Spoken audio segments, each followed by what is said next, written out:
Rizqni ko'paytirish yo'li to'g'ri niyat. Pulim ko'paysa, ko'p zakot beraman. Pulim ko'paysa, ko'p ihson beraman. Pulim ko'paysa, 10 ta kambag'alga qarayman. Pulim ko'paysa, 10 ta yetimni o'z qaramog'imga olaman. Pulim ko'paysa, uy quraman. Falonchida qasdim bor, qasdimni olaman. Falonchi falon mashinada yuribdi, undan qimmatrog'ini olib oldidan shunaqa o'taman. Hali ko'zingga ko'rsat. Yo'q, birodar. Siz unaqada xor bo'lasizki, boy bo'lmaysiz. Niyatni to'g'ri qiling. Fazilat bo'lsin. Niyatda yaxshilik bo'lsin. Mana rizqni yo'li, birodar.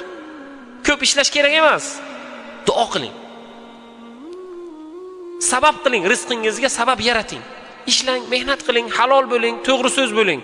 Ibodatni ham qiling, damni ham oling. Zikr ham qiling. Yaxshilik bilan inshaalloh hayot guzaronlik qiling inshaalloh. Bizning gapimiz bugun hozir